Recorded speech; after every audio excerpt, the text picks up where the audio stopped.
కాలం. ఎండాకాలం తెలుసు, వానాకాలం తెలుసు, వర్షాకాలం తెలుసు, లేకుంటే చలికాలం తెలుసు. ఇప్పుడు ఒక కాలాన్ని మనం చూస్తూ ఉన్నాం. ఏ కాలం అంటే అది దుష్టకాలం. మరి ఎండాకాలంలో ఎండున్నప్పుడు, వానకాలంలో వాన ఉన్నప్పుడు, దుష్టకాలంలో ఏముంటుంది? ఏముంటుంది చెప్పండి? ఏముంటుంది? దుష్టత్వం ఉంటుంది. అది ఎప్పటి కాలం అంటే ఆయన అన్నాడు ప్రస్తుతపు చూడండి, ప్రస్తుతపు దుష్టకాలములో నుండి ఆయన మిమ్మలను విమోచించవలనని. ఇప్పుడు ఏ కాలం నడుస్తుంది చెప్పండి? ఇదే కాలం. ఏ కాలం అండి? ఏ కాలం? ఎండాకాలమా? చలికాలం అయిపోయిందా? ఎండాకాలం వచ్చింది? మధ్యలో ఉన్నామా? చలికాలం ముగుస్తుంది, ఎండాకాలం రాబోతుంది. ఇది మనకు తెలిసిన కాలం. కానీ దేవుని వాక్యం చెబుతున్నటువంటి కాలం ఏంటి? దుష్ట కాలం. ఎందుకు దీన్ని దుష్టకాలం అన్నారు? యోహాను రాసిన మొదటి పత్రిక 5వ అధ్యాయం, యోహాను రాసిన మొదటి పత్రిక 5వ అధ్యాయం 19వ వచనం. మనము దేవుని సంబంధులమనియు లోకమంతయు దుష్టుని యందున్నదని ఎరుగుదుము. మనము దేవుని సంబంధులమనియు లోకమంతయు ఎవరి సంబంధులుగా ఉందంట? ఈ లోకం ఎవరి సంబంధమైంది చెప్పండి? లోకం ఎవరి సంబంధమైందంట? దుష్టుని సంబంధమైంది. అందుకే దీన్ని పరిపాలిస్తున్నది ఎవరు? ప్రస్తుతపు లోక అధికారి ఎవరు? అపవాది ఈ ప్రస్తుత లోకానికి అధికారి. అందుకే సామెతల గ్రంథం 29వ అధ్యాయం 2వ వచనంలో రాయబడి ఉంది, దుష్టులు ఏలునప్పుడు ప్రజలు నిట్టూర్పులు విడుస్తారు. లోకాన్ని ఏలుతున్నది ఎవరు? దుష్టుడు. లోకాన్ని పరిపాలిస్తున్నది ఎవరు? దుష్టుడు. లోకమంతా ఎవరి ఆధీనంలో ఉంది? దుష్టుని ఆధీనంలో ఉంది. మీరు గమనిస్తే దేవుని బిడ్డలారా, యేసు ప్రభు యొక్క శిష్యులు యేసు ప్రభు దగ్గరికి వెళ్ళారు. వెళ్ళి, ప్రభువా మాకు ప్రార్థన చేయడం తెలియదయ్యా, మాకు ప్రార్థన నేర్పమన్నారు. అప్పుడు యేసు ప్రభు వెంటనే ఏమన్నాడు? పరలోకమందున్న మా తండ్రి, నీ నామం పరిశుద్ధపరచబడును గాక, నీ రాజ్యము వచ్చును గాక, నీ చిత్తం పరలోకమందు నెరవేరినట్లు భూమి యందును నెరవేరును గాక. మా అనుదిన ఆహారం నేడు మాకు దయచేయము, మా యెడల అపరాధము చేయు వారిని మేము క్షమించిన ప్రకారం మా అపరాధములను క్షమించుము, మమ్మును శోధనలోనికి తేక ఏమన్నాడు? దుష్టుడి నుండి తప్పించుము అని ప్రార్థన చేయమన్నాడు. శిష్యులందరికీ ఒక ప్రార్థన నేర్పమంటే ఆయన నేర్పిన ప్రార్థనలో ఒక అంశం ఏంటంటే, ఏమని ప్రార్థన చేయమన్నాడు? ఏం చేయాలి? శోధనలోనికి తేక ఏం చేయమన్నాడు? దుష్టుడి నుండి మమ్మలను తప్పించుము. ప్రభునందు దేవుని బిడ్డలారా, ఇది యేసు ప్రభు శిష్యులకు నేర్పినటువంటి ప్రార్థన. యోహాను సువార్త 17వ అధ్యాయంలో యేసు ప్రభు చేసినటువంటి ప్రార్థనను కూడా మీరు గమనించండి. యోహాను సువార్త 17వ అధ్యాయం 15వ వచనంలో, నీవు లోకములో నుండి వారిని తీసుకొని పొమ్మని నేను ప్రార్థించడం లేదు కానీ దుష్టుని నుండి వారిని కాపాడమని ఏం చేస్తున్నాడట? ప్రార్థన చేస్తున్నాడు. యేసు ప్రభు మనల్ని ఏమని ప్రార్థన చేసుకోమన్నాడు? శోధనలోనికి తేక దుష్టుడి నుండి కాపాడమని ప్రార్థన చేసుకోమన్నాడు. యేసు ప్రభు మన కొరకు ఏమని ప్రార్థన చేస్తున్నాడు? దుష్టుడి నుండి ఈ ప్రజలను కాపాడమని ప్రార్థన చేస్తున్నాడు. ఓ భక్తుడిలాగా ప్రార్థన చేశారు. పాట పాడంటే, మెలకువగా నుండండి ప్రియులారా, మీ మీద కీడున్నది ప్రియులారా, మెలకువగా నుండండి ప్రియులారా, మీ మీద కీడున్నది ప్రియులారా. ప్రక్కనే ఉన్నాడు పగవాడు, మన చర్చికి చేరాడు శనిగాడు. ప్రక్కనే ఉన్నాడు పగవాడు, మన చర్చికి చేరాడు శనిగాడు. మెలకువగా నుండండి ప్రియులారా, మీ మీద కీడున్నది ప్రియులారా. మన మీద ఏముంది? కీడుంది. మన మీద ఏముంది? దుష్టుడున్నాడు. మన మీదకి ఎవరు వస్తున్నాడు? అపవాది వస్తున్నాడు. వాడితో జాగ్రత్త. వాడి నుంచి నువ్వేం చేయాలి? కాపాడబడాలి. మన ఎండాకాలం ఏం తీసుకుని వెళ్తాం? ఎండ నుంచి ఎక్కువ ఎండలు ఉన్నాయి, ఏమవుతుంది? ఎండ దెబ్బ కొడుతుంది. ఏం చేస్తాం? గొడుగు పెట్టుకుంటాం. వర్షం వచ్చినప్పుడు వర్షం నుంచి తడవకుండా ఉండడం కోసం గొడుగు పెట్టుకుంటాం. వర్షంలో తడవకుండా మనల్ని మనం కాపాడుకోవడం కోసం గొడుగు అవసరమైంది. దేని నుంచి? ఎండ దెబ్బ నుంచి, వర్షం నుంచి. అయితే ప్రభునందు దేవుని బిడ్డలారా, ఈ రాత్రి దేవుని మాటలు వింటున్న వాళ్ళారా, మన జీవితంలో మనకు కూడా ఒక గొడుగు అవసరం. ఏ గొడుగు? ఏ గొడుగు కావాలి? ప్రార్థన అనబడే గొడుగు కావాలి. ఇది ఎవరు నేర్పిస్తున్నటువంటి ప్రార్థన? స్వయాన యేసు ప్రభు శిష్యులకు నేర్పిన ప్రార్థన. స్వయాన యేసు ప్రభువే మన కొరకు చేసినటువంటి ప్రార్థన ఏంటంటే, దుష్టుడి నుండి మనల్ని ఏం చేయాలంట? కాపాడమని ఆయన మీ కొరకు ప్రార్థన చేశాడు. మరి దుష్టుడు ఏం చేస్తాడు? ఎందుకు వానికి మనం భయపడాలి? మనకి ఎండ గురించి తెలుసు, ఎండలో ఉంటే మనకు వడదెబ్బ తగులుతుందని. వర్షం గురించి తెలుసు, వర్షంలో నానితే మనకు ఫ్లూ జ్వరాలు వస్తాయని.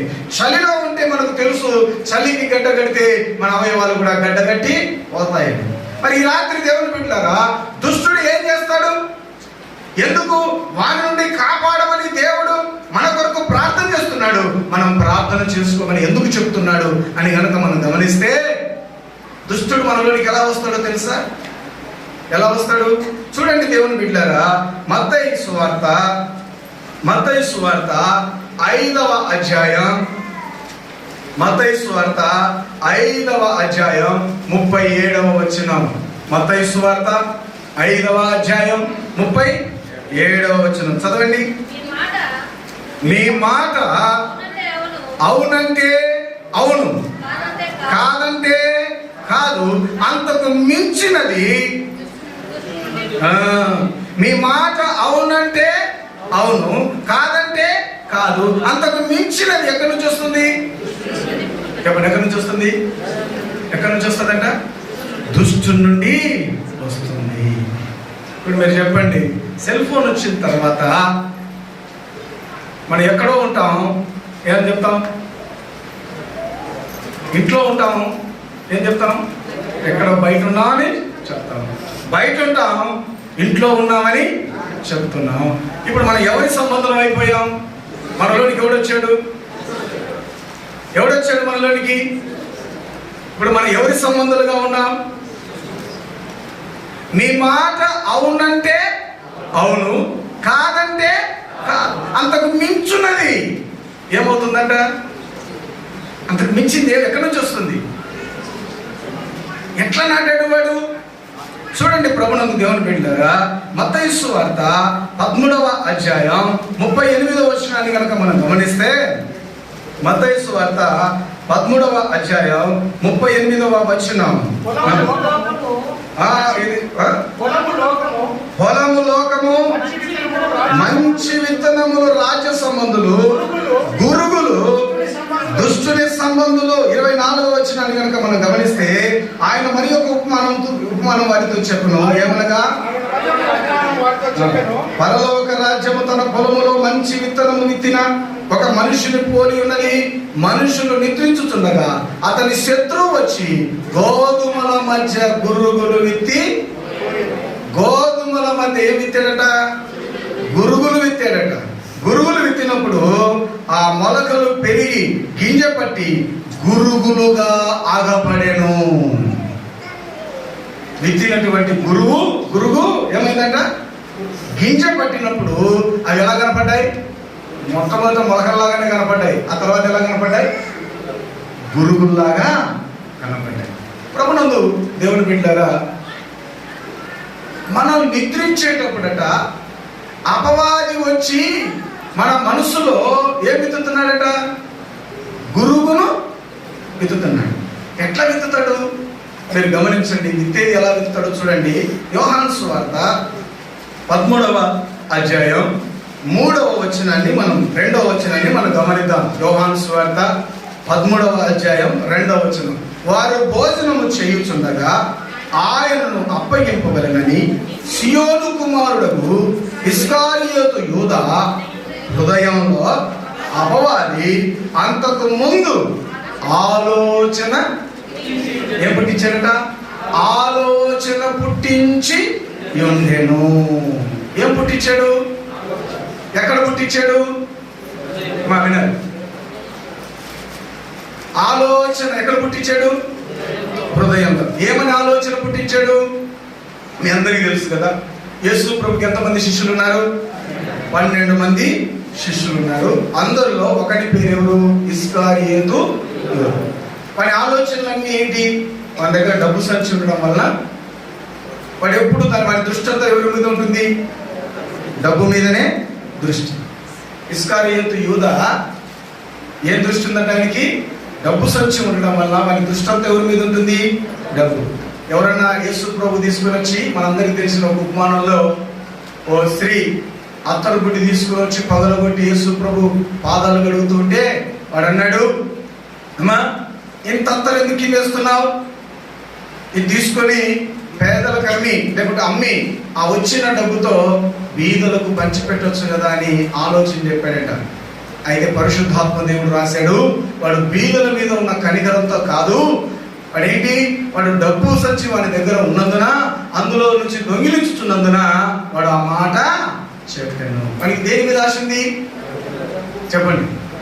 వాడికి దేని మీద ఆశ ఉంది? డబ్బు మీద ఆశ ఉంది. ఇప్పుడు వాడికి ఒక ఆలోచన వచ్చింది. ఏంటంటే యేసు ప్రభువును కనుక అప్పగిస్తే వాడికి ఏమొస్తుంది? యేసు ప్రభువును కనుక అప్పగిస్తే వాడికి ఏమొస్తుంది?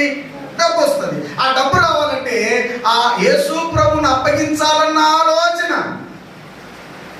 వాడి మనసులోకి వచ్చింది. ఎవరు ఇచ్చింది? ఎవరు? పరిశుద్ధాత్మ దేవుడు రాశాడు. ఏమని? ఇస్కారియోతు హృదయంలో అపవాది ఇంతకు ముందు ఆలోచన పుట్టించి ఏం పుట్టించాడట? ఆలోచన పుట్టించాడట.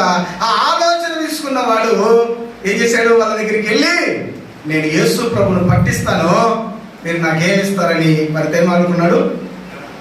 ఆలోచన పుట్టిస్తే మనం ఆలోచన ప్రకారం చేస్తామా చేయమా? ఊర్లో ఒక ఆమె ఉండేది. ఆమెకి ఎవరు పనికి వెలిగేటోళ్ళే కాదు. 15 ఎకరాలు 20 ఎకరాలు పొలం ఉంది, కానీ పనికి ఎవరు రారు. ఎవరు పిలిచినా రారు. పనికి రాలేదంటే అర్థం ఏంటి చెప్పండి? ఈమె టయానికి డబ్బులు ఉన్నాయి ఇవ్వకుండా, లేకుంటే పనికి పిలుచుకోకపోతే పీడించుకున్నా అంతే కదా. రెండే కదమ్మా. మీరు పనికి పోతారా? పోరా. పోయేటోళ్ళైనా ఉండేది. వాడు పిలిస్తే ఆమె పనికి పొలం దండిగా ఉంది, ఆస్తి బాగుంది, కానీ ఎవరు పనికి పోరు. ఎందుకు పోరు? మీ లెక్క ప్రకారం డబ్బన్నా లేటికి ఇవ్వాలా, లేకుంటే పని అన్నా ఎక్కువగా, ఈ రెండు చేస్తుంది ఆమె. కాబట్టి ఎవరు పనికి పోరు. కానీ ఈమెకు ఒక రోజు అయితే ఒక ఆలోచన వచ్చింది. ఎవరు పిలిచినా ఎన్నిసార్లు తిరిగినా యాసిడ్కి వస్తుంది, కానీ ఒక్కరిని పనికి పంపించలేదు. ఆ ఊరికి కొత్తగా వచ్చిన కోడలు మాత్రం పరిగెత్తుకుంటే ఇవి పనిపోతారు. ఆ ఊరికి ఎవరైనా కొత్త కోడలు వచ్చినారనుకుని ఏం చేస్తారు? మీకు పరిగెత్తుకుంటూ పనిపోతారు. ఏం చేస్తుందంటే ఈమె ముందు రోజు పనికి తోలకపోతుంది. తోలకపోయి మీ ఆయన గురించి మీకు తెలుసా అని చెప్తారు. మాకు అన్నీ తెలుసు అని చెప్తుంది. చెప్పక్క వచ్చామంటే ఈమెమో స్పీడ్గా పని కట్టె పిట్టుకుంటూ పోతుంటుంది. ఆమె చెప్పేవాళ్ళు నీవేం చేయాలా? ఈమె కూడా స్పీడ్గా వెంబడి పని చేస్తుంటే ఆమె మాటలు పడేది. ఒక్కొక్క రోజు ఒకటి చెప్తుంది, రెండో రోజు ఆమె కంటే ముందు ఈమె సర్ది కట్టుకుంటూ వెళ్ళి ఉంటుంది. ఏంటి ఏం తెలుసుకోనికి? అత్త గురించి ఒకరోజు చెప్తుంది, మా గురించి ఒకరోజు చెప్తుంది, మొగుడు గురించి ఒక 4 రోజులు. ఈమె వాళ్ళకి ఇప్పుడు పిలిచాల్సిన అవసరమే లే. కొత్త కోడలు వచ్చిందంటే సరే ఈమె పని అయిపోయినట్టే, కొత్త అయిపోతుంది. మీరు కూడా అదే పని చేశారు. పనికి ఆమె ఏం చేస్తుందంటే ఆ ఇంటి గుట్టంతా చెప్పేసరికి వీళ్ళు ఏం చేస్తారంటే ఈమె ఇంకా పని చేసుకుంటూనే ఉంటుంది. అక్క రాపోదా, ఇంకా నేను తిరగలేదు, నేను సర్ది నీకు కూడా కట్టుకొచ్చి ఇద్దరు కలిసిపోదా ఉంటారు. ఎవరు సర్ది ఎవరు తీసుకురావాలా? ఇంటి యజమాని తీసుకొని రావాలి. కానీ వీళ్ళు ఏం చేస్తున్నారు? వాళ్ళకి వచ్చేటోళ్ళు పనికి పని చేసేటోళ్ళే. అక్క సర్ది ఇద్దరికి ఉందరా, ఇంతసేపు అందరూ పోయినారని ముందే చూసుకొని పోతుంది. ఎందుకు? ఆమె వస్తే అత్త గురించి తెలిసిపోతుంది, మామ గురించి తెలిసిపోతుంది, మౌన్తో బాగా కొట్లాడచ్చు. ఈమె ఆమె విత్తిన విత్తనాలకు పగలంతా ఈసులు పోయేటట్టు అలసిపోయేటట్టు పని చేయాలి, రాత్రంతా కొట్లాడాలి. పగలంతా ఒళ్ళు హూనమయ్యేలాగా పని చేయాలా, రాత్రంతా. ఎవరు బిడ్డారా? అపవాది ఆలోచన ఏం చేశాడు? ఈమె తన పని జరుపుకోవడం కోసం, ఈమె తన పని జరుపుకోవడం కోసం ఆమె హృదయాల్లోకి ఏం పుట్టింది? ఆలోచన ఇచ్చింది. ఆ ఆలోచన విన్న ఆమె ఏం చేసింది? పగలు ఒళ్ళు రాత్రి నెమ్మది. పగలు నెమ్మది లేదు, రాత్రి నెమ్మది లేదు. దేవుడు బిడ్డారా, ఆ ఆలోచన పుట్టించినటువంటి యూదా కూడా డబ్బు అయితే తీసుకున్నాడు, కానీ యేసు ప్రభుని అప్పగించిన తర్వాత ఆ డబ్బు ఏం చేయాలో తనకు అర్థం. యేసు ప్రభు అప్పగించిన తర్వాత ఆ డబ్బు ఆయనకు అర్థం కాలేదు. అయ్యో, నిరపరాధి రక్తాన్ని నన్ను అప్పగించానే, ఈ రక్తము కూడా నేనేం చేయాలని మళ్ళా డబ్బు ఏం చేసినట్టు నేను పోయి ఎనికిస్తే వాళ్ళన్నారు, ఆ డబ్బుతో మాకు సంబంధం లేదు, నీకు ఆ డబ్బుతో మాకు సంబంధం లేదు, నువ్వు వెళ్ళు. ఆ కోడలు వచ్చి, అక్క నువ్వు అంటే చెప్తే నా మూడు కొడుతున్నాడు అక్క. ఏం చెప్తుంది? ఏం చెప్తామ్మా? నేను వస్తా అంటదా? వస్తుందా? వచ్చిన తర్వాత ఈమె ముద్ది పనులు కూడా నువ్వు విన్నావు, నేను చెప్పినా, నా పత్తి అయిపోయింది, నా శనక్కట్టు అయిపోయింది, నా సొప్ప, నీ సాగు నీది, నా సాగు. నువ్వు అయిపోయినాక మళ్ళీ పెళ్ళి అవుతుంది, మళ్ళీ కొత్త గొడవలు, నువ్వు వెళ్ళావు కొత్త నువ్వులు. దేవుని బిడ్డలారా, పనులు జరిపించుకోవడం కోసం మనుషులు పడే పన్నాగాలు ఎంతో. దుష్టుడట తన పని జరిగించుకోవడం కోసం ఎవరిని వాడుకున్నాడు? చెప్పండి, ఇది ఎవరు వాడుకున్నాడు? ఇస్కారియోతు యూదాను వాడుకున్నాడు. యూదా యొక్క హృదయములో దేవుడు ఏం పుట్టించాడు? ఆ సాతాను ఏం పుట్టించాడు? ఆలోచన పుట్టించి ఉండెను. పుట్టించి నాకేం జరిగింది? 27వ వచనం. ఆడు ఆ ముక్క పుచ్చుకొనగానే సాతాను వాడు ఆ ముక్క పుచ్చుకొనగానే సాతాను వాడిలో ఏం చేసిందట? ప్రవేశించెను. అందుకే యేసు ప్రభు ప్రార్థన చేశాడు, అయ్యా మాకు ప్రార్థన చేసేది రాదంటే ఆయన అన్నాడు, శోధనలోనికి తేక ఏం చేయమన్నాడు? దుష్టుడి నుండి తప్పించండి. ఇలాంటి గొడవ పెట్టే మనుషులు మన చుట్టూ ఉంటే మనకు ప్రమాదమా కదా? చెప్పండి. ఏమైందండి? పచ్చని కాపురాలు బగ్గు మనిపిస్తారా? మన పేరు భార్య భర్తలకి గొడవ పెడతారు కదా. ఒక ఆయన అన్నాడు, ఏం లేదన్నా, నా భార్య తమ్ముళ్ళు ఉన్నారు, వస్తారు, వాళ్ళు నన్ను ఎదిరించలేరు, కానీ చిన్నగా నా భార్యకు చెప్పిపోతారు, మాకు 3 నెలలు కొట్లాడుంటుంది అన్నా. నేను ఎన్ని నెలలు? ఈయనను ఎదిరించలేక ఏం చేస్తారు? చిన్నగా అక్కకు చెప్తారు, మీ హోమ్ మినిస్టర్కి మొత్తం చెక్కాల్సినట్టు ఎక్కించాల్సినట్టు ఆమెకు ఎక్కించినాడుకో, ఈయనకి ఎన్ని నాలుగు కొట్లాడా? ఈ 3 నెలలు కొట్లాడలేకపోయి ఈయన ఏం చేస్తాడంటే, అమ్మ నీ ఇష్టం, నువ్వు ఏం చెబితే అది. నిన్ను కాదని నేనేం చేసేది? ప్రభునందు దేవుని పెట్టారా? ఈ రాత్రి గమనించండి. వాడట మనుషుడు నిద్రించుచున్నప్పుడు ఏం వెతుకుతున్నాడు? గురుగులు. కుటుంబాలను పాడు చేసే గురుగులు, మనుషులను పాడు చేసే గురుగులు, నెమ్మది లేని గురుగులు వెతుకుతూ ఉన్నాడు. జాగ్రత్త. అందుకే శోధనలోనికి తేక దుష్టుడి నుండి ఏం చేయాలి? తప్పించమని యేసు ప్రభు ఏం చేశాడు? ప్రార్థన చేశాడు. రాత్రి ప్రియ సహోదరి సహోదరుడా, దేవుని మాట వింటున్న వారారా, మీరు గమనించండి. అంతకు మించినది అది ఎక్కడి నుంచి వస్తుంది?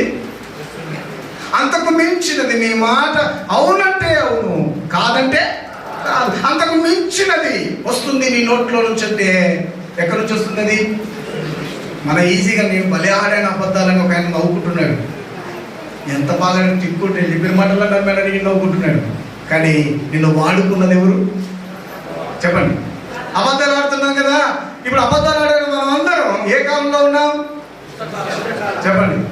చలికాలంలో ఉన్నామా? నువ్వు అనుకుంటున్నావు ఎండాకాలం చలికాలంలో మనం ఉన్నామని. నీ వాడే అబద్ధాలలో నువ్వు ఏ కాలంలో పడిపోయినావు? దుష్టకాలంలో ఉన్నావు. అందుకే దేవుని పెట్టారా ఒకడు అన్నాడు. గమనించండి. ఆదికాండం 4వ అధ్యాయంలో ఆదాము అవ్వలకు అప్పుడే 2 కుమారులు పుట్టారు. అవునా కదా? మొదటి వాడి పేరేం పేరు? కయీను. మొదటి వాడి పేరు. రెండవ వాడి పేరు హేబేలు. కయీను హేబేలు ఇద్దరు దేవుని దగ్గరికి అర్పణలు తెచ్చారు. దేవుడట హేబేలు అర్పణను హేబేలును అంగీకరించాడట. కయీను అర్పణ ఏం చేయలేదు? అంగీకరించలేదు. అంగీకరించినప్పుడు ఆ అర్పణను అంగీకరించినప్పుడు కయీనుకు ఏమొచ్చిందట? కోపం వచ్చి తమ్ముడిని పొలానికి పిలుచుకొని పోయి ఏం చేశాడట? బండతో చంపేశాడు. దేవుడు వచ్చి కయీను అడుగుతున్నారు. చూడండి 10వ వచనం. అప్పుడు ఆయన 9వ వచనం. యెహోవా నీ తమ్ముడైన హేబేలు ఎక్కడ ఉన్నాడు?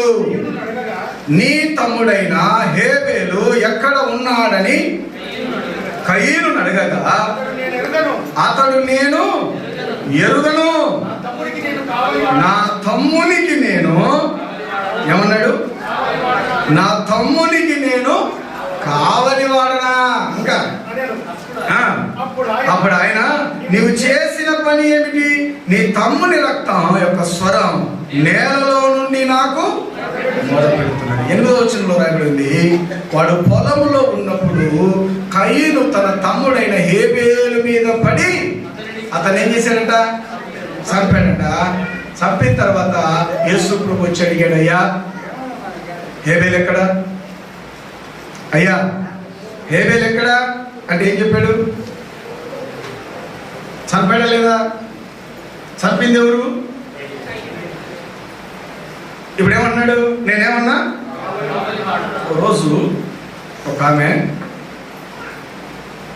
తన భర్త చనిపోయాడు. 2 కుమారులు కుమార్తె ఉంది. మంచి ఉద్యోగంలో ఉన్నవాడే, పిల్లలు ఉన్నారు. ఇంకా ఆమె పుట్టెడు దుఃఖంతో నిండిపోయింది. కారణం ఏంటంటే ఆ బెంగళూరు సిటీలో ఉన్న ఫలాన భర్త చనిపోతే తన కుటుంబం ఏమైపోతుంది? రోడ్డున. పిల్లలు చదివించుకునే దిక్కు లేదు అని తను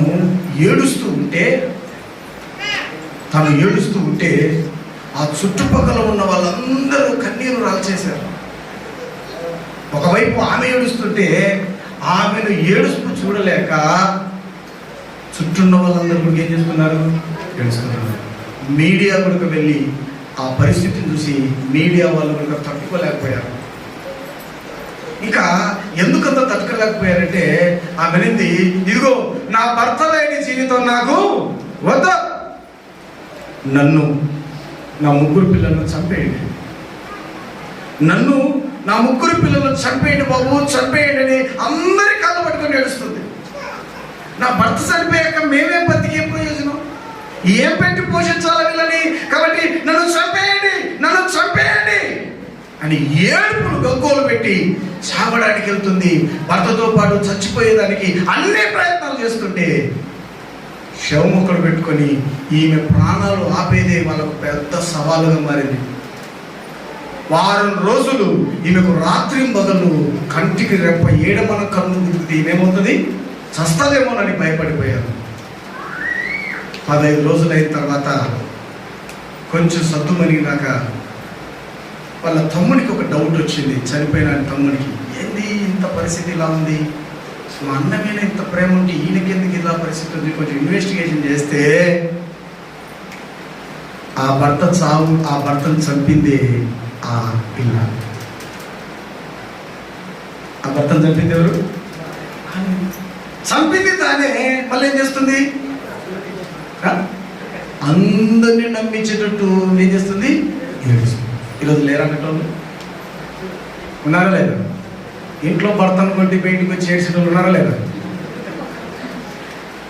అవునమ్మా, ఉన్నారా లేదా? ఎట్లా కొడతామండి మేము అన్నారు మీరు.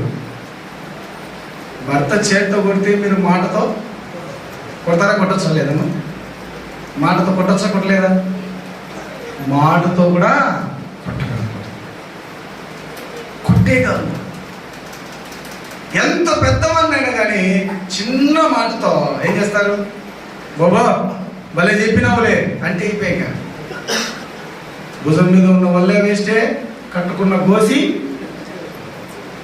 ఆయన ముందర అంత పెద్దోడు అయింటాడు. ఎన్నో విషయాలు ఉంటాయి. అమ్మా చెప్తానంటే ముందు నీది నువ్వు చూసుకోకండి, ఏమవుతావు చెప్పు. మాటతో కొడతారా కట్టరా?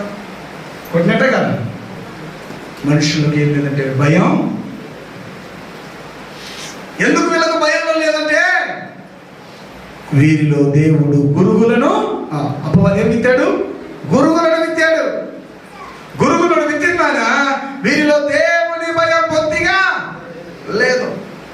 కయీను చంపింది. కయీను హేబేలును చంపి దేవునితో అంటున్నాడు, నేను నా తమ్మునికి కావాలి వలన నాకు తెలియదు అన్నాడు. హేబేలు ఎక్కడ ఉన్నాడో నాకు తెలియదు అన్నాడు. ప్రభునందు దేవుని బిడ్డలారా గమనించండి, దేవుణ్ణి వ్యతిరేకించి మాట్లాడుతూ ఉన్నాడు. దేవుని దగ్గరనే నిశ్చేష్టంగా ఏమాడాడు? అబద్ధాలు ఆడుతున్నాడు. దేవుని వాక్యం చెబుతుంది, దుష్టులను దేవుని మరచు జనులందరూ పాతాళమునకు దిగి పోవుదురు. ఏమవుతారంట? దుష్టులు దేవుణ్ణి మరిచిన జనులు. దుష్టులు ఎవరు చెప్పండి? మన దుష్టుల గురించి చదువుకున్నామా లేదండి? దుష్టులు దేవుణ్ణి మరిచిన జనులందరూ ఎక్కడికి వెళ్తారు? పాతాళమునకు. అక్కడ ఏముంటుంది? ఏడ్పు. అందుకే ప్రభునందు దేవుని బిడ్డలారా, దుష్టుల నుంచి మనం కాపాడబడడం ఎంత ప్రాముఖ్యమైన సంగతి ఏంటంటే, ఈరోజు ఎంత బాగా వింటారంటే వాక్యం చెప్పినట్టు ఎంతో సంతోషపడతారు. వాక్యమైన కొద్ది రోజులకి మనలో ఏముండదు. వాక్యం గుర్తు వాడు బాగా తెలివైన, అందుకే మనం మొట్టమొదటి పాఠం అనుకున్నాం, మెలకువగా ఉండండి పిల్లలు. వాడు ఎక్కడున్నాడు? పక్కనే. ఎందుకున్నాడు? నీ పక్కకి ఎందుకు వచ్చాడు? వానికి ఏం పని? చూడండి, మత్తయి సువార్త 13వ అధ్యాయం 13వ అధ్యాయం. మత్తయి సువార్త 13వ అధ్యాయం 19వ వచనం. మత్తయి సువార్త 13వ అధ్యాయం 19వ వచనం. ఎవడైనను రాజ్యమును గూర్చిన వాక్యము వినియు దానిని గ్రహింపక ఉండగా దుష్టుడు వచ్చి వాని హృదయములో విత్తబడిన దానిని ఎత్తుకొని పోవును. ఏడెత్తుకొని పోతాడు? కొందరంటారు ఆయనే కానీ గుర్తే లేదన్న అంటారు. ఏం లేదు. వాక్యం ఎంతమంది గుర్తుందో చెప్పండి? విన్న వాక్యం తర్వాత ఎంతమంది గుర్తుండదు? చాలా మందికి ఏముండదు. ఎందుకు గుర్తుండదు? ఎవడేం చేసినాడు? ఇప్పుడు మీరు గమనించండి, మీరు కొన్ని పండగలప్పుడు బయట కాయలు ఉంటారా ఉండరా? కట్టె తీసుకొని మరి కాయలు ఉంటారు. కాయలు లేకపోతే ఏమి వస్తాయి? ఏం తెలియనట్టు చూస్తున్నారు? దండాల మీద ఆరేసిన తర్వాత కాపలా ఉండాలా ఉండకూడదా? కాపలు లేకపోతే కంప చెట్టు అన్నాడు. లేకుంటే ఏమైతుంది? ఎత్తుకొని పోవా? కాకులు మాంసం కోసం వచ్చేలాగైతే ఎత్తుకొని వెళ్తాయో, దుష్టుడు, మీరు వాక్యం విన్నారు కదా, ఇంకెతక పనికి వాడు ఏముంటాడు? చర్చి దాటితే చాలు వాడు ఎతక పనికి నీకేళ్ళి వాక్యం టీ పెట్టాను, టీ పెడతాడు. ఇక మనకు గాలి అని చెప్పేస్తాడు. అందుకే దేవుడు చెప్పినటువంటి ప్రార్థన మనం గమనిస్తే ఆయన అన్నాడు, దుష్టుడి నుండి నేనేం చేయమన్నాడు? కాపాడమన్నాడు. శోధన లేకపోతే దుష్టుడి నుండి నేనేం చేయాలి? కాపాడాలి. ఎందుకు కాపాడాలి? ఎందుకు మనం కట్టబెట్టుకొని ఉండాలి? ఎందుకు మనం కంపచెల్లేయాలి? కాకొచ్చి ఎత్తుకొని పోకుండా. దేవుని బిడ్డలారా, విన్న వాక్యం ఎత్తుకొని పోకుండా అది మొలకెత్తాలి అంటే ఏం చేయబడాలి? అది కాపాడబడాలి. దేని చేత? దుష్టుడి చేతుల నుండి మనం ఏం చేయబడాలి? కాపాడాలి. ఈ రాత్రి ప్రభునందు దేవుని బిడ్డలారా, మనలో వాడేమో వాక్యాన్ని ఎత్తుకొని పోతున్నాడు, మనలో ఏం ఎత్తుతున్నాడు? వాక్యాన్ని ఎత్తుకపోతున్నాడు. ఎత్తుకపోయినాడు. ఏమి ఎత్తిపోతున్నాడు? గురుగును ఎత్తాడు. గురుగును ఎత్తితే ఏం జరిగింది? దేవుని బిడ్డలారా గమనించండి. యోహాను రాసిన మొదటి పత్రిక 5వ అధ్యాయం 3వ అధ్యాయం, యోహాను రాసిన మొదటి పత్రిక 3వ అధ్యాయం 12వ వచనం. మనము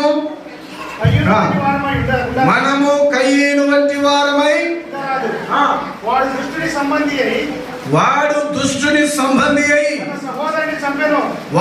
దుష్టుని సంబంధి అయి ఎవరి సంబంధి అంట? దుష్టుని సంబంధి అయి ఎవరిని చంపాడు? ఎవరిని? మా వినాలి. ఎవరిని చంపాడు? సొంత సహోదరుని ఏం చేశాడంట? చంపేశాడు. దేనికోసం చంపాడు? సహోదరుడు అంటే తన అన్నను, తన తమ్ముడిని ఏం చేశాడు? చంపాడు. ఎందుకు చంపాడు? చంపమని ఆలోచన ఇచ్చింది ఎవరు?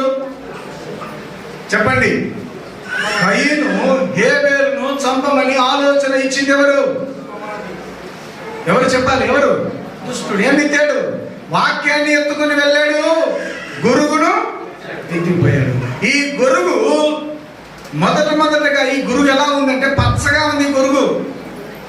ఈ గురుగు మొలకెత్తినప్పుడు గోధుమ చెట్టులాగానే ఉంది. ఈ గురుగు గోధుమ గింజలాగానే ఉంది. గోధుమ లాగానే పైకెత్తే చెట్లుగా ఉన్నప్పుడు, మొలకలుగా ఉన్నప్పుడు, అవి మొలకెత్తి ఫలించినప్పుడు అవి గురుగులు లాగా ఆగపడినట్టే కనపడ్డాయి. మొలకగా ఉన్నప్పుడు ప్రమాదం ఏం లేదు. మందిరానికి వచ్చిందా గురుగు? వచ్చిందా లేదా? మందిరానికి గురువు మందిరానికి వచ్చిందా లేదా? ఎట్టొచ్చింది? కానుక తీసుకొని మరి వచ్చింది. ఈ గురువు మందిరానికి ఎలా వచ్చింది? కానుక తీసుకొని వచ్చింది. ఇంటికి పోగానే తమ్ముడిని వేసేసి, ఎవరిని? సొంత సహోదరుణ్ణి. ఈరోజు దేవుని బిడ్డలారా, కుటుంబాల్లో అంటే ఆదాము యొక్క కుటుంబంలో సమాధానం లేకుండా చేసింది ఏంటి? దుష్టుడే. ఎందుకు? ఒకడేమో కళ్ళెదురుగా ఉన్నాడు, మరొకడేమో చచ్చిపడి ఉన్నాడు. ఒకడేమో దేశదిమ్మరి అయ్యాడు, మరొకడేమో రక్తసిక్తం అయ్యాడు. ఏ తల్లిదండ్రులకు సంతోషంగా ఉంటుందో చెప్పండి. ఈరోజు ప్రభునందు ఎవరు బిడ్డలారా, అన్నదమ్ములను విడగొట్టింది ఎవరు? ఎవరు చెప్పండి? గురువు కాదా? దుష్టుడు కాదా? అన్నను తమ్మునికి వేరు చేసింది ఏంటి? దుష్టుడే. అందుకే దేవుడి వాక్యం చెప్తుంది, కయీను ఎవరు? కయీను వంటి వారమై ఉండరాదు. వాడు ఎవరి సంబంధి? దుష్టుని సంబంధి. ఇస్కారియోతు యూదా, మీలో ఒకడు నన్ను అప్పగింపబోతున్నాడు. ఎవడు వాడు? అపవాది సంబంధి. ఎందుకు? వానిలోనికి ఆలోచన పుట్టించి ఉన్నాడు. కయీనులోనికి ఆలోచన పుట్టించి ఉన్నాడు. కుటుంబాలను చీల్చాడు. ఈరోజు ప్రభునందు దేవుని బిడ్డలారా, కుటుంబాల్లో అన్నదమ్ములకు మధ్య వైరాన్ని కలుగజేస్తున్నటువంటి మనుషులు ఉన్నారు. ఎవరు వీళ్ళు? చెప్పండి, ఎవరు? సొంత అన్నను కలుసుకోకుండా, సొంత తమ్ముడిని కలుసుకోకుండా, సొంత చెల్లిని కలుసుకోకుండా, సొంత తల్లిదండ్రులను కలుసుకోకుండా చేస్తున్నది ఎవరు? దుష్టులు కాదా? సాతాను కాదా? మరి రాత్రి నీ పని ఏంటి? మందిరానికి వస్తున్నాం, అర్పణలు అర్పిస్తున్నాం, పాటలు పాడుతున్నాం, పద్యాలు చెప్తున్నాం, వాక్యాలు చెప్తున్నాం. వెళ్ళి సహోదరుని ఏం చేస్తున్నాం? చెప్పండి, సహోదరుని ఏం చేస్తున్నాం? చంపి పడేస్తున్నావు. దేవుడి వాక్యం చెబుతుంది, నీ సహోదరి నీవు వెళ్తున్నా ఉన్నప్పుడే నువ్వేం చేస్తున్నావంట? నరహత్య చేస్తున్నావు. వెళ్తున్నా అంటే యూస్లెస్ ఫెలో. ఒకడు నువ్వు పనికిరాడు అంటే ఇవన్నీ ఏం చేసినట్లు? వెళ్తున్నా. ఈరోజు అన్నదమ్ములు దూరం చేస్తున్నారు ఎవరు? మీరు ఆలోచించి, దూరం చేసే ఆలోచనలు ఇచ్చేది ఎవరు? అది తల్లైనా తండ్రి అయినా మరి ఎవరైనా. ఎవరు వాడు? చెప్పండి, ఎవరు వాళ్ళు? దుష్టులే. నీ భర్తను కుటుంబానికి దూరం చేసే ఆలోచనలు చెప్పే మరి ఎవరైనా ఎవరు వాళ్ళు? దుష్టులే. కుటుంబాన్ని చీల్చే మరి ఎవరైనా ఎవరు వాళ్ళు? దుష్టులే. నువ్వు వారి మాటలు వింటున్నావు అంటే నువ్వు ఎవరి సంబంధి అవుతావు? అపవాది సంబంధి. కయీను దుష్టుడై అపవాది సంబంధి అయ్యాడు, దుష్ట సంబంధి అయ్యాడు. అందుకే దేవుడు చెప్పారు, మీరు కయీను వలింటి వారై ఉండరాదు. ఎందుకంటే దేవుని వాక్యం చెబుతుంది, దుష్టులకు నెమ్మది కలిగి ఉండదని యెహోవా సెలవిచ్చుచున్నాడు. దుష్టులను దేవుని మరచు జనులందరూ పాతాళమునకు ఏమవుతారు?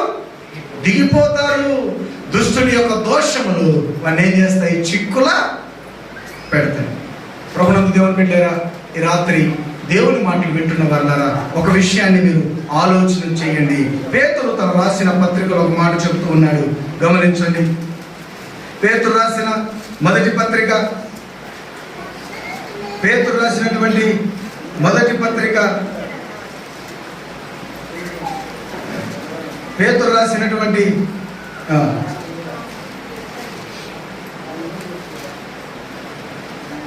ఈ మాట చూద్దాం. చూడండి, యాకోబు రాసిన మొదటి పత్రిక మొదటి అధ్యాయం, యాకోబు రాసిన పత్రిక మొదటి అధ్యాయం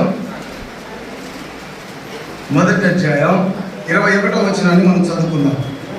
ఎందుకనగా నరుని కోపము దేవుని నీతిని నెరవేర్చదు, అందుచేత సమస్త కల్మషమును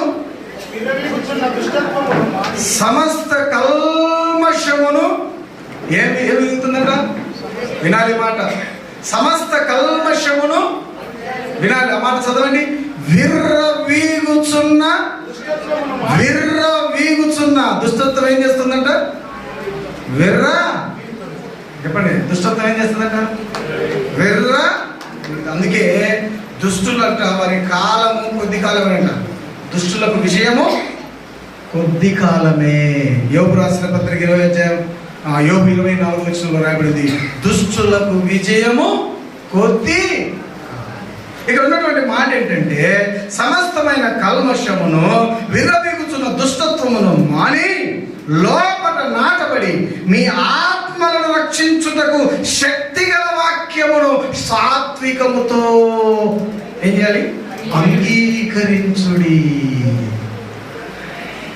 దుష్టత్వాన్ని మానాలి అంటే, విర్రవీగుతున్నటువంటి దుష్టత్వానికి మనం లోబడకుండా ఉండాలంటే మనలో ఏముండాలి? శక్తిగల దేవుని వాక్యాన్ని మనం సాత్వికంతో ఏం చేయాలి? అంగీకరించాలి. వాక్యాన్ని కనుక మనం అంగీకరించకపోతే దుష్టునికి మనం ఏం చేస్తాం?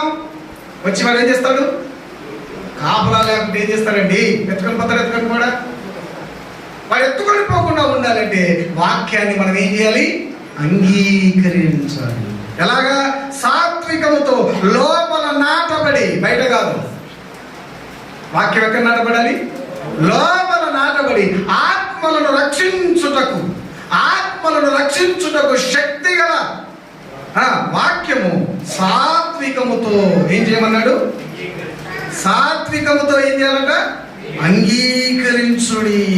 కాబట్టి ప్రభునందు దేవుని బిడ్డలారా, ఈ రాత్రి దేవుని మాటలు వింటున్న మీరు ఈ సంగతిని మనం గమనించాలి. దుష్టత్వం విర్రవీగుతున్న దుష్టత్వం ఎట్లుంది? మన చుట్టూ ఉందా లేదా? దుష్టత్వం విర్రవీగుతుందా లేదా చెప్పండి. మన కుటుంబాల్లో కానీ, మన గ్రామాల్లో కానీ, మన ప్రాంతాల్లో కానీ దుష్టత్వం ఏమవుతుంది? విర్రవీగుతుందా విర్రవీగదా? తాగినోడు ఎట్లుంటాడు? దొంగ ఎట్లుంటాడు? ఏదైనా పండుగ వేస్తే మనం ఏదానికి విర్రవీగుతాం? సినిమా పాటలు వేస్తే ఎంత గంతులో ఆనందమో, డీజే జున్నికి మాత్రం పరుగులు కట్టలు కట్టుకొని పోయి అన్ని కాళ్ళు నొప్పించినప్పుడు ఎదురుగా చూసుకుంటున్నట్టు ఇంకొకటి ఏంటి అని చేస్తాడు, వాడేంటి అని చేస్తాడు, ఈడేంటి అని చేస్తాడు అని వాడు ఆడ గురుకుతుంటే ఈడు ఇవే గురుకుతా ఉంటాడు. ఈ సంస్కృతి ఎక్కడి నుంచి వచ్చిందో ఏమో కానీ ఒకప్పుడు నార్త్ ఇండియాలో డ్యాన్స్ వేసేవాళ్ళు ఆడవాళ్ళు. మనం ఎప్పుడన్నా ఆడవాళ్ళు డ్యాన్స్లు వేస్తే వింతగా చూసేవాళ్ళం. ఇప్పుడు పెళ్లి కూతురులో అయినా కూడా ఏం చేస్తున్నారు? ఎవరు పెళ్లి కూతురు ఏం చేయాలి? సిగ్గుపడేమే. ఇప్పుడు ఏం చేస్తుంది? డ్యాన్స్ వేస్తుంది. దుష్టత్వం సందుల్లో వీధుల్లో డీజే సౌండ్ల రూపంలో ఏమవుతుంది? విర్రవీగుతుంది. యవనస్తులు తాగి ఏమవుతున్నారు? విర్రవీగుతున్నారు. పెళ్ళైతే కానీ వాడికి అర్థము సినిమా అర్థము, పెళ్ళైతే కానీ వాడికి సినిమా అర్థము, సినిమా అర్థం కానంతసేపు ఏం చేస్తాడు? ఈయన విర్రవీగుతాడు. నా అంత బాలగాడే లేడంటాడు. పెళ్ళైనాక ఉప్పుకో పప్పుకో లేకపోతే పెళ్ళాం చెప్పుతో కొడితే అప్పుడు మనకి ఏం పట్టుకున్న అర్థము? విర్రవీగుతున్నటువంటి దుష్టత్వం. ప్రభుత్వ ఆ విర్రవీగుతున్నటువంటి దుష్టత్వాన్ని మానమంటున్నాడు. ఈ రాత్రి దుష్టత్వం నీ జీవితంలో రాజ్యం వెళ్తుందా? ఈ రాత్రి దుష్టత్వం నీ మీద పరిపాలన చేస్తూ ఉందా? అయితే ఈ రాత్రి నువ్వు గమనించాలి, ఆ దుష్టత్వం నుండి నువ్వు తప్పించబడాలంటే యేసు నిన్ను రక్షించగలిగిన యేసు క్రీస్తు అను వాక్యమును సాత్వికంతో ఏం చేయాలి? అంగీకరిస్తే ఈ రాత్రి ప్రభు నిన్ను దుష్టత్వం నుంచి ఏం చేస్తాడు? విడిపిస్తాడు. కాబట్టి ప్రభునందు దేవుని బిడ్డలారా, మరొక మాటను కూడా మనం చదువుకుందాం. చూడండి, తెస్సలోనియులకు రాసిన 2వ పత్రిక 3వ అధ్యాయం 3వ వచనం. తెస్సలోనియులకు రాసిన 2వ పత్రిక 3వ అధ్యాయం 3వ వచనం. అయితే ప్రభు నమ్మదగిన వాడు, ఆయన మిమ్మును స్థిరపరిచి దుష్టత్వము నుండి కాపాడును. 3వ వచనం. మేము మూర్ఖులైన దుష్టుల మనుషుల చేతుల నుండి తప్పింపడం నిమిత్తం మా కొరకు కూడా మీరేం చేయమన్నాడు? ప్రార్థన చేయమన్నాడు. దుష్టత్వం అంట విర్రవీగుతుందంట. ఎక్కడుందో దుష్టత్వం తెలుసా? ఇంకొక మాట చెప్పి నేను ముగిస్తాను. శేఖరణ నా కోసం ఎదురు చూస్తున్నాడు. నేను ఎప్పుడు ముగిస్తానండి. యాకోబు రాసిన పత్రిక 3వ అధ్యాయం, యాకోబు రాసిన పత్రిక 3వ అధ్యాయం 7-8 వచనాలు మనం చదువుకుందాం. మృగపక్షి సర్ప జలచరములలో ప్రతి జాతియు నరజాతి సాధు మృగపక్షి సర్ప జలచరములలో ప్రతి జాతియు నరజాతి చేత సాధు కాజాలను సాధు ఆయను అన్నాడు. మృగపక్షి అంట జలచరాల్లో ఉన్న ప్రతిదీ నరుని చేత ఏమవుతుందట? మంచిగా చేయబడుతుందంట. కింద అనమాట, ఏ నరుడును నాలుకను సాధు చేయ, ఏ నరుడును నాలుకను ఏం చేయడు? సాధు చెయ్యనేరడు. అది మరణకరమైన విషముతో నిండినది. ఏంటి? నాలుకట మరణకరమైన విషముతో నిండినది. అది నిరర్గళమైన దుష్టత్వమే. ఇప్పుడు దుష్టత్వం ఎక్కడుంది? దుష్టత్వం ఎక్కడుంది? నీ మాట అవునంటే అవును, కాదంటే కాదు. అంతకు మించినది ఎక్కడి నుంచి వస్తుంది? దేవుని నుండి, దుష్టుడి నుంచి వస్తుంది. ఎక్కడి నుంచి వస్తుంది? నాలుక మీదే. నాలుక మీద ఏముందట? మరణకరమైన, చెప్పండి ఏముంది? మరణకరమైన విషం. అందుకే అపోస్తలుడైనటువంటి పౌలు రోమీయులకు రాసిన పత్రికలు అంటారు, వారి గొంతులు తెరచిన సమాధి, వారి నాలుకల కింద సర్ప విషం ఉంది. విషపు నాలుకలు ఉన్నాయి. అందుకే నాలుకను ఎవరు సాధు చేయనారు. నాలుక మరొక. అందుకే ప్రభుత్వం దేవుని బిడ్డలారా, అదే యాకోబు పైన ఉన్నటువంటి మాట, నాలుక అగ్నియే. నాలుక మన అవయములో ఉంచబడిన చిన్న అవయమైనను అది పాప ప్రపంచమై సర్వ శరీరమునకు మాలిన్యము కలుగజేయుచు ప్రకృతి చక్రమునకు చిచ్చు పెట్టును, అది నరకము చేత చిచ్చు. మనకెట చిచ్చు పెడుతుందట? మన శరీరానికి ఏ చిచ్చు పెడుతుందట? పాప ప్రపంచమై నరకము చేత.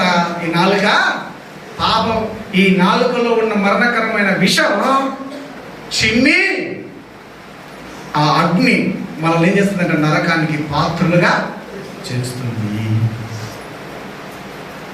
నువ్వు అబద్ధాలు ఆడుతున్నావు, చిచ్చులు పెడుతున్నావు, మోసం మాటలు చెబుతున్నావు, అవమానపరుస్తున్నావు, నువ్వు ఏమి కాలేదని సంతోషపడుతున్నావు, కానీ ఆ నాలుక నీకు ఉరి అయి ఉంది. ఈ రాత్రి ఆ నాలుకే నేను కాల్చడానికి సిద్ధంగా ఉంది ఈ రాత్రి. అయితే ప్రభునందు దేవుని బిడ్డలారా, ఆ నాలుకలో మరణకరమైన విషం దుష్టత్వంగా నిలిచి ఉంది. అందుకే దేవుని మరిచే జనులు దుష్టత్తులు ఏమవుతారు? పాతాళములోనికి దిగిపోతారు. అయితే ప్రభునందు దేవుని బిడ్డలారా, మనం చదువుకున్నటువంటి వచనం అది, సాత్వికముతో దేవుని వాక్యాన్ని అంగీకరిస్తే ఆయన ఆత్మలు ఏం చేస్తారంట? రక్షిస్తారు. నిన్ను నన్ను రక్షించడం కొరకే యేసు ప్రభు దుష్టత్వం నుండి కాపాడడం కోసం, అనగా మనలో ఉన్న విషయాన్ని విరవడం కోసం ఆయన తన రక్తాన్ని శిలువలో ఏం చేశాడు? మన నాలుకలో ఉన్న విషయాన్ని తొలగించడం కోసం, మన దుష్టత్వం నుండి మనల్ని విడిపించడం కోసం ఆయన మన కొరకు ఏం పెట్టాడు? ప్రాణాన్ని పెట్టాడు. అందుకే నువ్వు యేసు ప్రభు దేవుడని నీ హృదయం మందు విశ్వసించి నోటితో ఒప్పుకొని ఎడలా ఆయన నిన్ను రక్షిస్తాడు. యేసుక్రీస్తు వాక్యాన్ని సాత్వికంగా అంగీకరిస్తే ఆయన నీ ఆత్మను రక్షిస్తాడు. దేని నుండి? దుష్టత్వం నుండి ప్రభు మనల్ని రక్షిస్తాడు. మరొక సంగతి మనం గమనించాలి, ఈ ప్రస్తుతం ఉన్న కాలం ఎలాంటి కాలం అంటే ఇది దుష్ట కాలం. ఎవరిని అది అటువలే నీ విరోధి అయిన సాతాను ఎవరిని మింగుదాన్ని గర్జించు సింహములే వెదకుచూ తిరుగుచూ ఉన్నాడంటే, వాడు వెదకుతూ ఉన్నాడు, తిరుగుతున్నాడు. ఎందుకు? నిన్ను నన్ను యూదా లాంటి వాళ్ళు, కయ్యను లాంటి వాళ్ళు మనకి దొరికితే చాలు పట్టుకోవడానికి ఏమి ఉన్నాడు? సిద్ధంగా ఉన్నాడు. కాబట్టి రాత్రి ప్రభునందు దేవుని బిడ్డలారా, దుష్ట కాలంలో నుంచి, ప్రస్తుత దుష్ట కాలంలో నుంచి విడుదల పొందాలని యేసు ప్రభుని అంగీకరించడం ద్వారా నరకం నుండి తప్పించబడి నిత్య జీవానికి ఈ వాక్యం వల్ల మీరందరూ వారసులు కావాలని చెప్పడానికి మేము మీ గ్రామానికి వచ్చాం. అందరూ తలలు వంచండి, నేను మీ కొరకు ప్రార్థన చేయబోతూ ఉన్నాను. అందరూ తలలు వంచండి, వీలైతే మోకరించండి, ప్రార్థన చేసుకుందాం.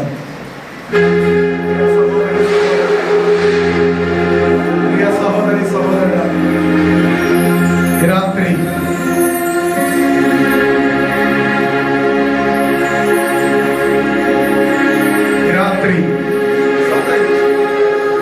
ఈ రాత్రి ప్రస్తుత దుష్ట కాలంలో నుండి, దుష్టత్వం నుంచి విడిపించబడాలని కోరుకుంటున్నావా?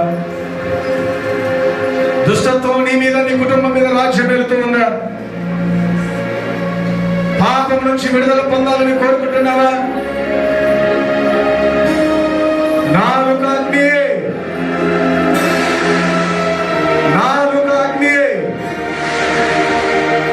మరణకరమైన పాపం నాలుక మీద ఉంది. నాలుక అగ్ని,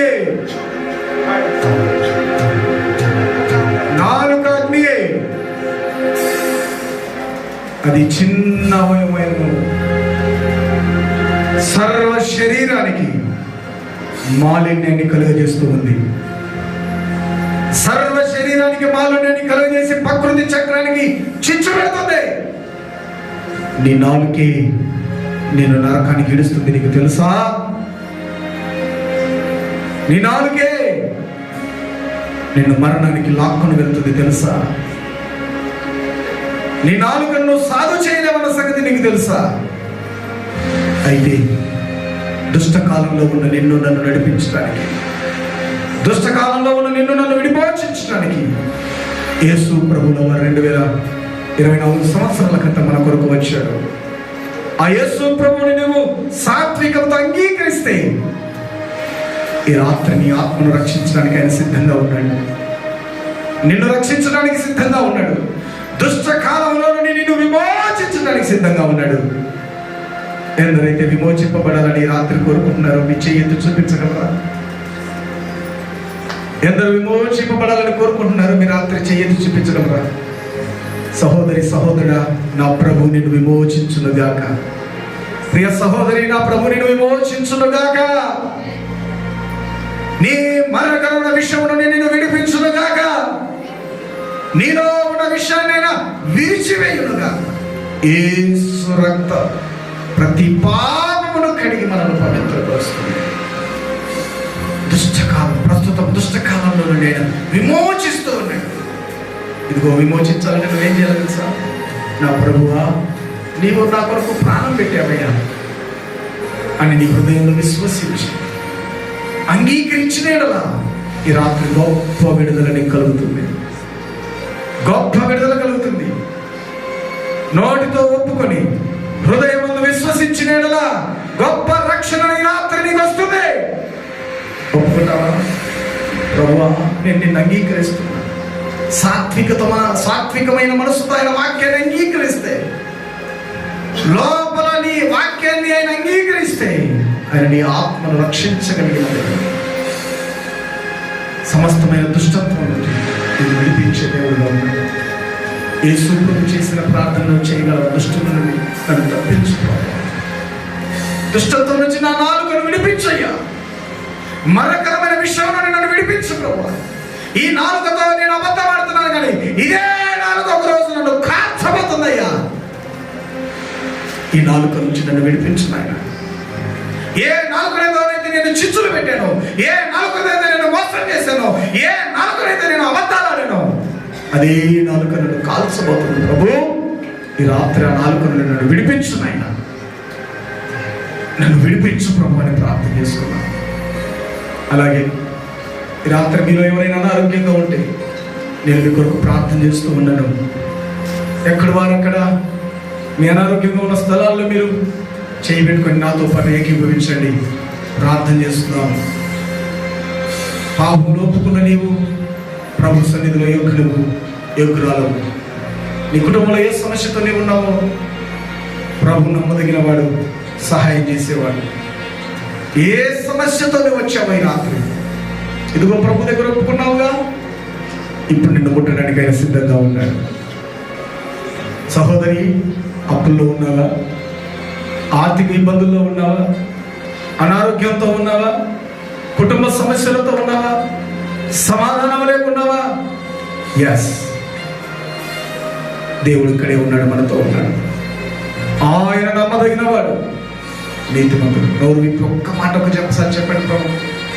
నువ్వు ఏ కోరికతో వచ్చావు, ఏ సమస్యతో వచ్చావు, ఏ బాధతో వచ్చావు, దేని నుంచి నువ్వు విడుదల పొందాలనుకున్నావు, ఒక్క మాట ప్రభు నోరు తెరిచి చెప్పగలవా? నా మాటని వినండి, ఒక్క మాట ప్రభు చెప్పండి. ఒకసారి నీ హృదయపూర్వకమైన విజ్ఞాపన ప్రభుకు తెలియజేయండి. ఆయన మన మధ్యలో ఉన్నాడు. ఇంకా ముగించుకోబోతున్నాం. ప్రభు మన మధ్యలో ఉన్నాడు. ఇంకా ఒక 2-3 నిమిషాలు మనం వెళ్ళిపోతాం. ఆ తర్వాత ప్రయోజనం లేదు. ప్రియ సహోదరి సహోదరుడు, ఎక్కడున్నావు అక్కడే. ఏ సమస్యతో నువ్వు బాధపడుతున్నావు? నీ కుమారుడు మారాలా? నీ భర్త మారాలా? త్రాగుడు రాజ్యం వెళుతుందా? దుష్టత్వం విర్రవీగుతుందా?